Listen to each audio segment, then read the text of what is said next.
같이 인사합시다. 사랑합니다. 축복합니다.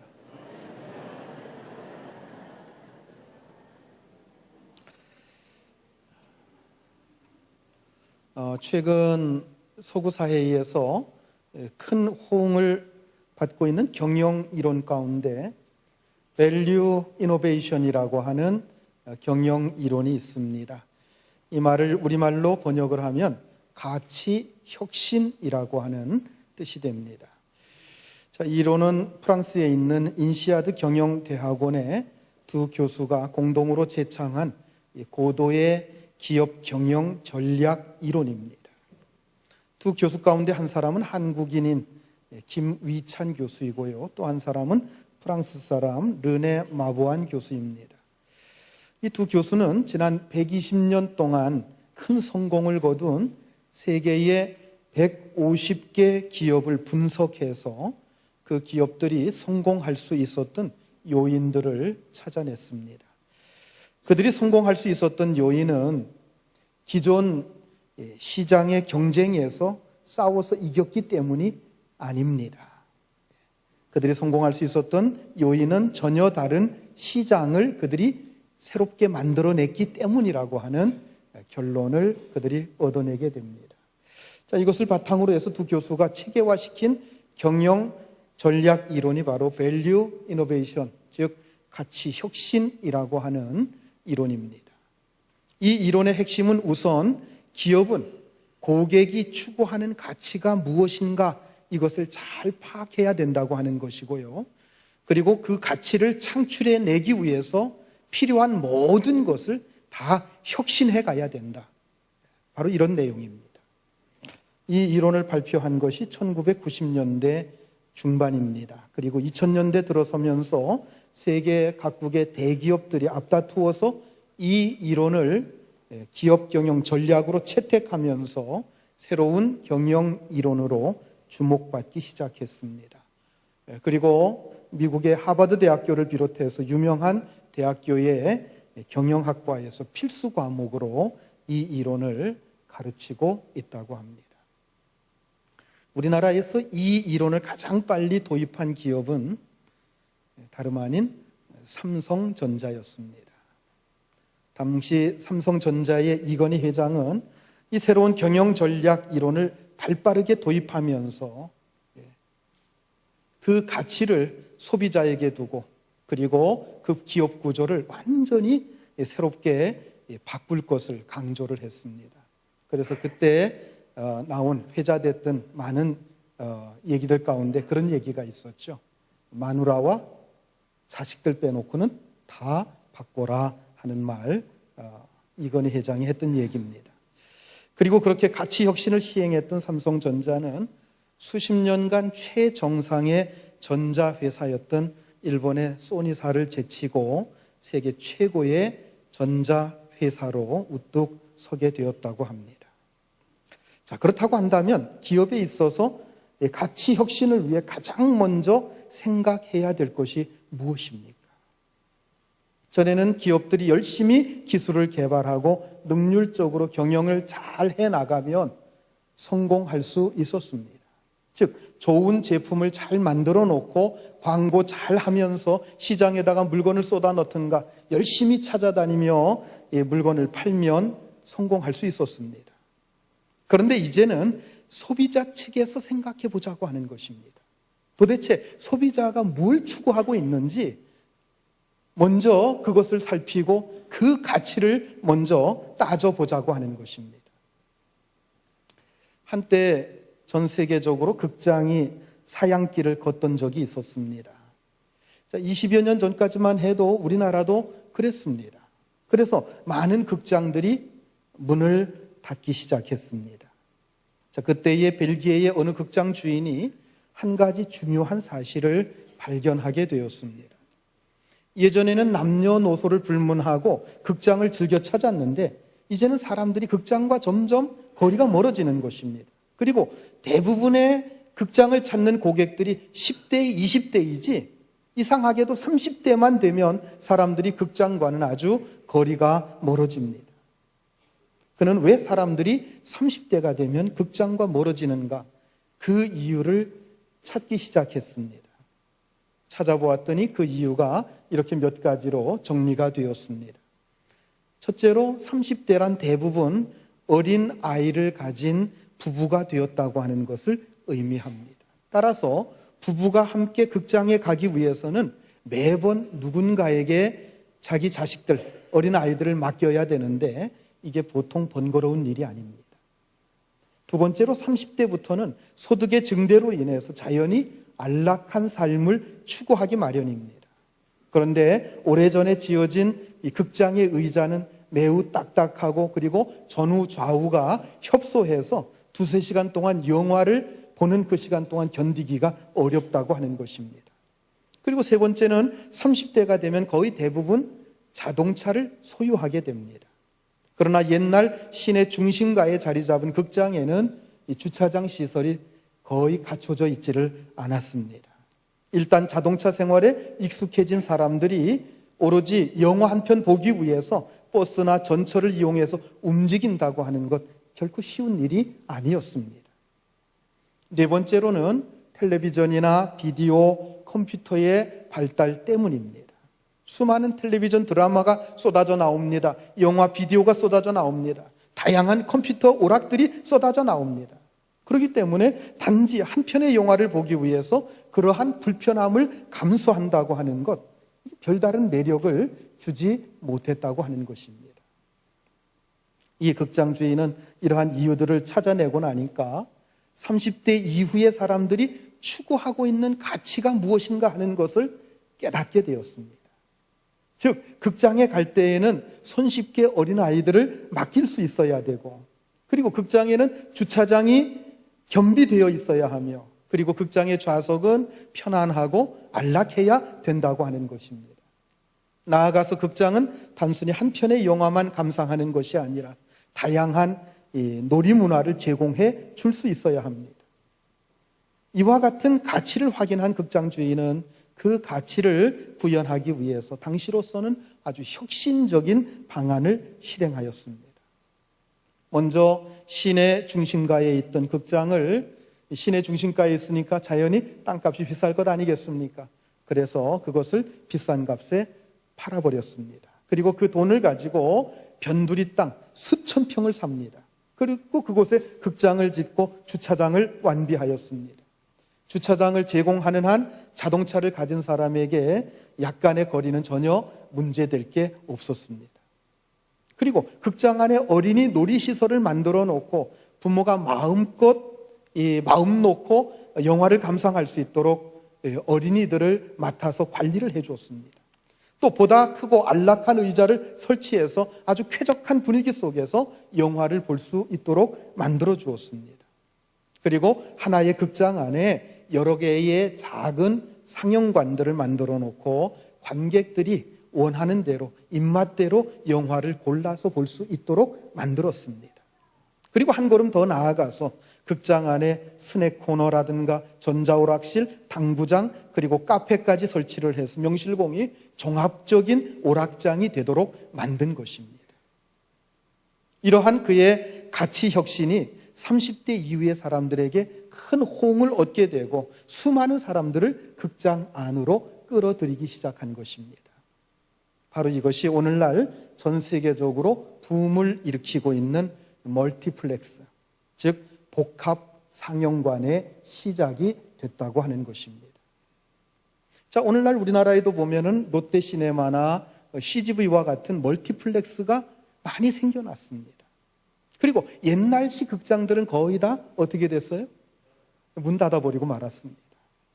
아직 경주에는 멀티플렉스로서의 규모를 갖춘 그러한 영화관은 없습니다만은 우리가 조금 나아가서 대구나 포항, 울산만 가더라도 이러한 작은 극장들은 거의 다 없어지고 대규모의 그 복합 상영관, 멀티플렉스가 세워져 있는 것을 우리가 쉽게 찾아볼 수가 있습니다. 자, 이런 복합 상영관의 등장이 사양길을 걷고 있던 영화 산업을 활성화시키는데도 크게 한 몫을 했습니다. 그래서 우리나라에서도 이 멀티플렉스의 등장과 함께 여러 편의 영화가 이전에는 상상도 할 수 없었던 관객 1,000만 명을 넘기는 그러한 기록을 세우기도 했습니다. 기업은 고객을 왕이라고 부릅니다. 고객이 없는 기업이란 존재 이유가 없습니다. 그러므로 기업은 고객이 추구하는 가치를 바르게 파악해야 됩니다. 그리고 그 가치를 실현하기 위해서 끊임없이 자신을 혁신해 나갈 때 그 기업이 성장하고 발전해 갈 수 있습니다. 그것이 없이는 그 어떤 기업도 도태될 수밖에 없습니다. 자, 그렇다고 한다면 여러분, 우리 그리스도인에게 있어서 왕은 누구입니까? 인간을 창조하시고 우리 인생을 주관하시는 하나님이십니다. 우리는 그분을 왕이요, 그분을 우리의 주인으로 모시고 사는 사람들입니다. 다시 말하면 그리스도인이란 왕이요 주인이신 하나님께서 우리에게 요구하시는 그 가치가 무엇인지 그것을 우리는 바로 깨달아야 합니다.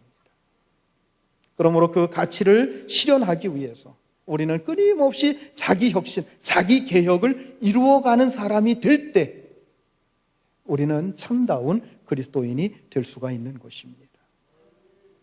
가치 혁신이 없이는 하나님을 주인으로 바로 섬길 수도 없고 참된 그리스도인이 그리스도의 제자가 될 수 없습니다. 자, 그렇다고 한다면 우리가 추구하지 않으면 안 되는 가치 혁신이란 과연 무엇입니까? 자, 오늘 본문에 나오는 어느 율법사의 이야기가 그 해답을 제시해주고 있습니다. 자, 어느 날 한 율법사가 예수님을 찾아와서 영생에 대해서 물었습니다. 오늘 본문 25절 말씀 우리 같이 읽습니다. 어떤 율법 교사가 일어나 예수를 시험하여 이르되 선생님, 내가 무엇을 하여야 영생을 얻으리이까? 자, 한 율법사가 예수님을 찾아와서 선생님, 내가 어떻게 해야 영생을 얻을 수 있습니까? 하고 질문을 합니다. 그런데 이 사람이 영생을 얻는 길을 몰라서 예수님께 질문한 겁니까? 아니면 다른 의도가 숨어 있습니까? 이 말씀에 보면 다른 의도가 숨어 있었습니다. 그 의도가 뭡니까? 예수님을 시험하기 위해서입니다.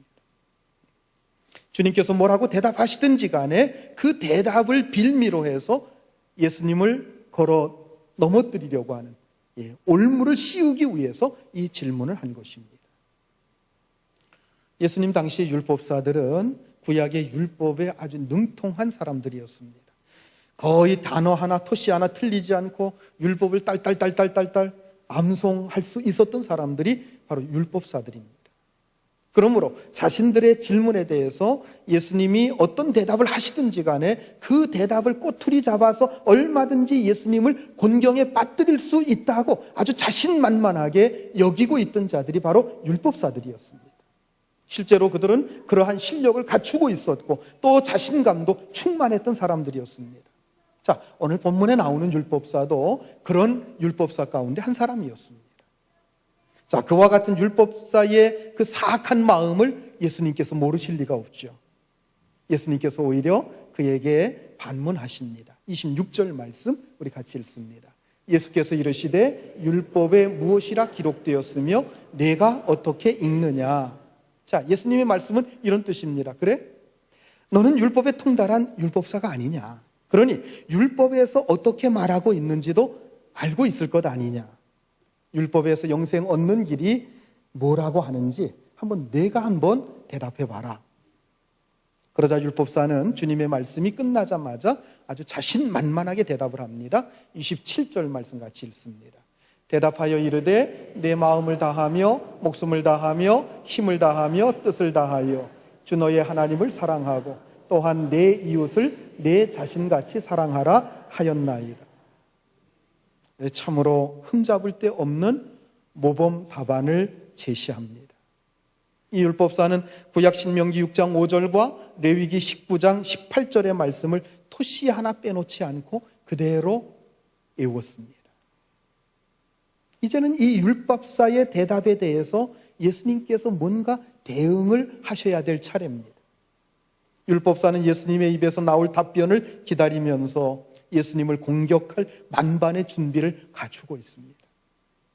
그는 자신이 너무나도 정확한 대답을 했기 때문에 예수님의 입장이 아주 난처해졌을 것이라고 그는 생각을 했습니다.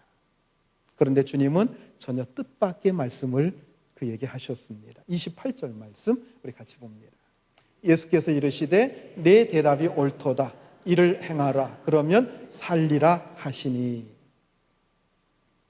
율법사는 자신이 하나님의 말씀을 이만큼 잘 알고 있다고 하는 것을 과시했습니다. 그런데 주님께서는 그에게 뭐라고 하십니까? 내가 한 그 말 참 옳은 얘기다. 그렇다고 한다면 너는 가서 그 말씀대로 실천해라. 그러면 살게 될 것이다. 이를 행하라. 그러면 살리라. 라고 대답을 하십니다. 여러분, 믿음이라고 하는 것은 우리가 얼마나 많이 알고 있느냐 하는 것이 아닙니다. 여러분, 믿음이라고 하는 것은 우리가 어떻게 사느냐 하는 우리의 삶의 문제입니다. 예수님의 말씀이 바로 이것입니다. 내가 아무리 하나님 말씀에 통달했다고 할지라도 그 말씀을 너희 삶 속에서 실천하지 않는다고 한다면 너는 하나님을 믿는 자가 아닐 수도 있다라고 하는 것입니다. 여러분, 이것은 참으로 교만과 위선과 형식주의에 빠져있던 율법사의 정곡을 찌르는 말씀입니다. 자, 그러나 그것으로 순순히 물러날 율법사가 아니었습니다. 그는 자신을 과시하고 그리고 또 다른 공격의 단서를 찾기 위해서 다시 예수님께 묻습니다. 자, 29절 말씀 같이 봅니다. 그 사람이 자기를 옳게 보이려고 예수께 여짜오되 그러면 내 이웃이 누구니까? 그러면 내가 말씀을 실천할, 그 사랑을 실천할 내 이웃이 누굽니까? 하고 물었습니다. 자, 이 질문에 대해서 주님께서 대답하신 것이 저 유명한 선한 사마리아인의 비유의 말씀입니다. 이 말씀은 너무나도 우리가 잘 아는 말씀이죠. 어떤 사람이 예루살렘에서 여리고로 내려가다가 강도를 만났습니다. 강도들은 그에게서 물건만 강탈한 것이 아니라 그를 벗기고 심하게 때려서 거의 초주검이 되도록 만들어 놓고 도망가 버렸습니다. 마침 그의 곁을 제사장과 레위인이 차례대로 지나갔습니다만 그들은 약속이라도 한 듯이 모두 그를 보고서는 그냥 외면한 채 가버리고 말았습니다. 제사장과 레위인이라면 그들 역시 율법에 대해서는 아주 통달한 사람들입니다. 그러니까 그들은 그러한 경우에 뭘 해야 될지, 어떻게 해야 될지 하나님의 말씀에 대해서 정확하게 알고 있던 사람들입니다. 그러나 그들은 자신들이 알고 있는 그 하나님의 말씀을 실천할 의사가 전혀 없었습니다. 이번에는 한 사마리아 사람이 그 현장을 지나가게 되었습니다. 사마리아 사람은 당시 제사장이나 레위인과 같은 유대인들이 사람 취급도 하지 않았던 그런 부류의 사람이었습니다. 본래는 사마리아 사람들도 이스라엘 12지파에 속한 그의 백성들이었습니다. 그런데 북이스라엘 나라가 아수르라고 하는 강대국에 멸망당하면서 아수르가 이방 민족들을 그 북이스라엘 땅에 잔뜩 데리고 들어와서 강제로 혼인을 시켜버립니다. 그래서 그 북이스라엘 사람들이 이방 민족들과 다 피가 섞여버리고 말아요. 혼혈인이 되어버리고 만 것입니다.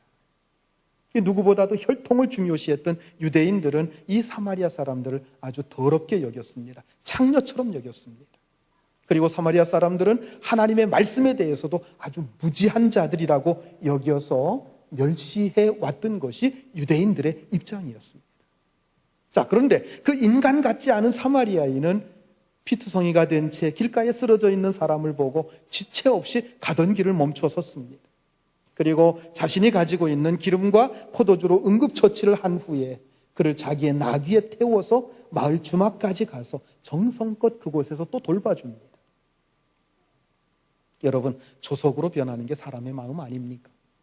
밤에는 동정심이 생겨서 돌봐주다가도 아침이면 자기가 손해볼 것 생각이 나서 태도를 바꾸는 것이 사람들의 마음입니다. 그러나 이 사마리아 사람은 달랐습니다. 밤이 지나서 아침이 되었지만 그 강도 만난 불쌍하게 된 그 사람에 대한 자신의 그 동정심이 조금도 달라지지 않았습니다. 그는 정성껏 치료해주고 또 자기가 해야 될 일이 있기 때문에 길을 떠나면서 주막 주인에게 이틀분의 임금에 해당이 되는 2데나리온을 그에게 주면서 강도 만난 자 이 사람을 부탁을 하게 됩니다. 그리고 이 사람의 숙박비와 치료비가 더 들게 되면 내가 가던 길을 갔다가 돌아올 때 꼭 들려서 그 추가된 비용을 지불하겠노라 약속까지 합니다. 이 사마리아 사람은 레위인이나 제사장 또는 율법사나 바리새인처럼 하나님의 말씀에 대해서 통달한 사람은 아니었을 것입니다. 그럼에도 불구하고 자신이 듣고 배웠던 하나님의 말씀, 그 말씀에 대해서는 자신의 삶을 통해서 철저하게 실천하려고 최선을 다해서 애쓰는 사람임에 틀림이 없었습니다. 이 긴 이야기를 마치신 주님께서 율법사에게 물으셨습니다. 36절 말씀 우리 같이 한번 읽습니다. 내 생각에는 이 세 사람 중에 누가 강도 만난 자의 이웃이 되겠느냐? 그러자 율법사가 뭐라고 대답을 합니까? 37절 상반절만 같이 보겠습니다. 이르되 자비를 베푼 자니이다. 이번에도 율법사는 정확하게 대답을 합니다. 그 강도 만난 자에게 자비를 베푼 사람입니다. 그의 대답은 모범 답안이었습니다. 그러나 주님은 그의 모범 답안을 인정하지 않으셨습니다. 주님은 그에게 한 가지 더 요구하십니다. 그게 뭡니까? 가서 너도 이와 같이 하라. 37절 다시 한번 읽습니다. 이르되 자비를 베푼 자니이다. 예수께서 이르시되 가서 너도 이와 같이 하라 하십니다. 28절 말씀에 이어서 이번에도 주님께서 되풀이해서 강조하신 말씀이 뭡니까? 행하라고 하는 겁니다. 가서 너도 그와 같이 하라고 하는 겁니다.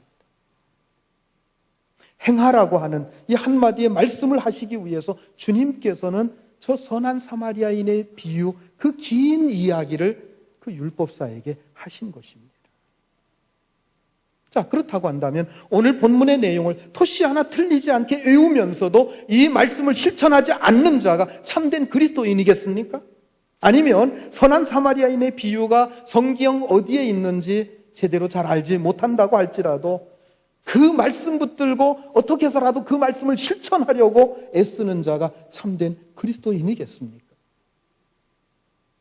두말할 필요도 없지요. 말씀을 삶 속에 실천하려고 하는 후자일 것입니다. 바로 여기서 우리는 하나님께서 우리 인간에게 요구하시는 가치, 다시 말해서 우리 그리스도인들이 추구하지 않으면 안 되는 참된 가치가 무엇인가 하는 것을 분명히 깨달을 수 있습니다. 그것이 뭡니까? 두말할 필요도 없이 하나님의 말씀을 실천하는 것입니다. 우리 그리스도인의 믿음이란 하나님의 말씀에 대한 믿음이고, 하나님의 말씀에 대한 믿음이라고 하는 게 뭡니까? 반드시 그 말씀대로 사는 삶을 포함하는 것입니다. 요한복음 1장에 보면 주님께서는 영원 전부터 말씀으로 하나님과 함께 계셨다고 말씀하고 있습니다. 말씀이신 주님, 그 주님께서 인간의 몸을 입고 이 땅에 오셨고 또 이 땅에 사시면서 사람들에게 친히 말씀을 전해주셨습니다. 그렇게 하신 이유는 우리로 하여금 그 말씀을 믿고 그 말씀대로 살도록 하기 위해서였습니다. 그렇다고 해서 주님은 단지 말씀만 하신 것이 아닙니다. 자, 주님께서 십자가 지시기 전날 밤에 제자들을 향해서 하시는 마지막 설교에서 이런 말씀을 하셨어요. 요한복음 14장 30절과 31절 말씀 우리 같이 한번 읽습니다. 이후에는 내가 너희와 말을 많이 하지 아니하리니 이 세상에 임금이 오겠음이라. 그러나 그는 내게 관계할 것이 없으니 오직 내가 아버지를 사랑하신 것과 아버지께서 명하신 대로 행하는 것을 세상이 알게 하려 함이로라 하시니라. 여기를 떠나자 하시니라. 좀 이해하기 어려운 말씀인데요. 여기 세상 임금이라고 하는 것은 주님을 십자가에 못 박으려고 하는 악한 무리들을 의미합니다. 지금 사악한 무리들이 예수님 옆으로 다가오고 있습니다. 그러나 예수님께서는 전혀 개의치 않고 오직 그분이 지금 가시는 길이 그겁니다. 성부 하나님을 자신이 얼마나 사랑하는지, 또 하나님의 뜻을 얼마나 철저하게 실천하는지 그것을 보여주고자 하는 것, 이게 바로 주님이 가시는 길입니다. 이렇게 자신이 행동으로 하나님의 뜻을 실천하기 위해서 이제부터는 많은 말 하지 않겠다, 그렇게 천명하고 계십니다. 그리고 주님은 실제로 말없이 십자가를 지시고 당신이 말씀하신 그대로 모든 것을 다 실천하셨습니다.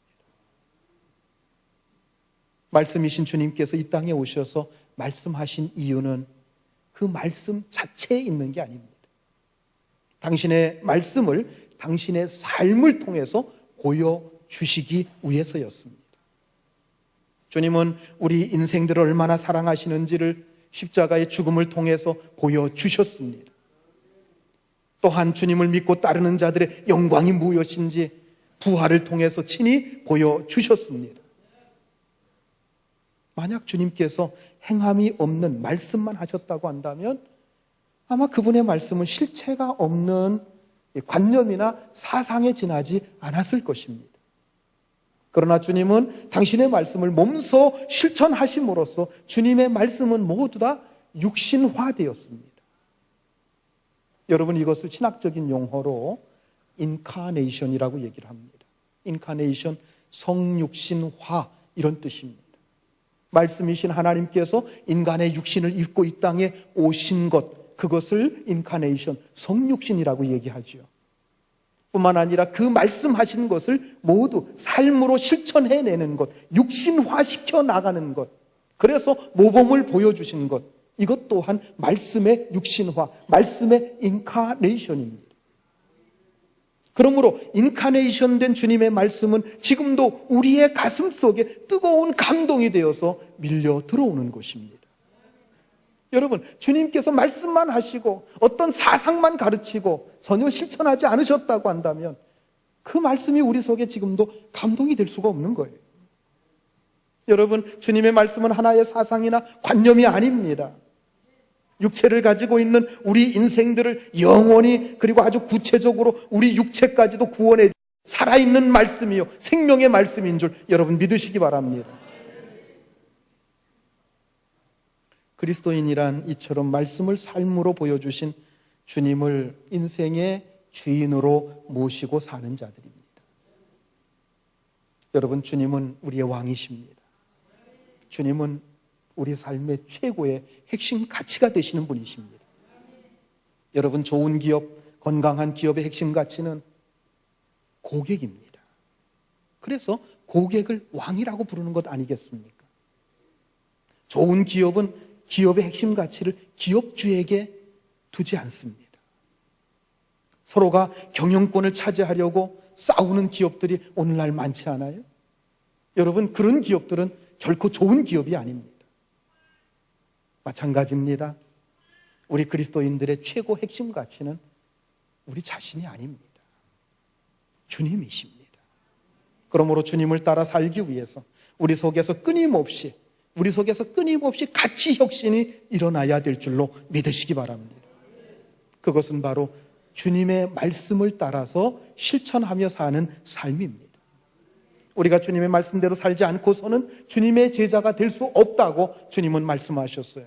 요한복음 14장 21절 말씀 우리 같이 한번 읽습니다. 나의 계명을 지키는 자라야 나를 사랑하는 자니 나를 사랑하는 자는 내 아버지께 사랑을 받을 것이요 나도 그를 사랑하여 그에게 나를 나타내리라. 아멘. 나의 계명을 지키는 자라야, 말씀을 지키고 실천하는 자가 참다운 주님의 사랑을 받는 자요, 주님을 사랑하는 자요, 주님의 참된 제자가 되는 것입니다. 주님은 우리가 주님을 사랑한다고 하는 것을 주님의 말씀을 지켜 행하는 것과 동일시하셨습니다. 여러분, 그것밖에는 주님을 사랑한다고 하는 것이 진짜인지 가짜인지 판단할 수 있는 다른 방법이 없기 때문입니다. 오늘 본문에 나오는 율법사처럼 하나님을 사랑하고 이웃을 사랑해야 한다는 말씀을 줄줄이 꿰고 있다고 할지라도 그 말씀을 지켜 행하지 않는다고 한다면 그는 결코 참된 그리스도인이 될 수 없습니다. 그러므로 우리 그리스도인이 추구해야 될 최고의 핵심 가치 혁신이라고 하는 것은 두말할 필요도 없이 말씀 따라 사는 삶입니다. 주님의 말씀을 쫓아 그 말씀을 실천하며 끊임없이 자기 속에서 그것을 반성하고 끊임없이 뉘우치고 끊임없이 개혁해 나가는 것, 혁신해 나가는 것. 여러분, 이것이 그리스도인의 제자된 모습입니다. 그것만이 주님께서 인정하시는 참된 그리스도인이 될 수 있고 주님의 제자가 될 수 있는 길입니다. 오늘날 우리는 수많은 말씀의 홍수 속에서 살아갑니다. 수많은 예배가 있습니다. 우리는 끊임없이 하나님 앞에 나와 예배를 드립니다. 예배를 통해서 설교자를 통해서 우리는 수많은 말씀을 듣습니다. 성경 공부를 합니다. 많은 말씀의 홍수 속에 삽니다. 라디오를 틀고 텔레비전을 틀어도 얼마나 많은 설교자들이 설교하는 모습들을 우리가 수시로 들을 수 있는지 모릅니다. 그리고 성경을 비롯해서 우리의 신앙에 도움이 되는 책들이 날마다 수없이 쏟아져 나옵니다. 그럼에도 불구하고 우리는 말씀의 부재 속에서 허덕이면서 살아가고 있는 것이 우리의 현실입니다. 여러분, 그 이유가 뭘까요? 말씀이 우리의 삶 속에 인카네이션 되지 못하고 있기 때문입니다. 말씀이 육신화되고 삶 속에서 열매로 나타나야 되는데 그냥 듣기만 하고 그냥 지식으로만 충만하게 채우고 그것을 실천하지 않기 때문에 본문의 율법사처럼 그 말씀을 머릿속에는 넣고 있지만 말씀에 대한 뜨거운 감동이 없고 말씀에 따른 삶이 실종되었기 때문입니다. 오늘 이 시간 우리 주님께서 우리에게 이렇게 말씀하십니다. 따라서 하시기 바랍니다. 가서 이와 같이 행하라. 그러면 살리라. 다시 한번 따라서 하시기 바랍니다. 가서 이와 같이 행하라. 그러면 살리라. 기도하시겠습니다. 은혜로우신 주님,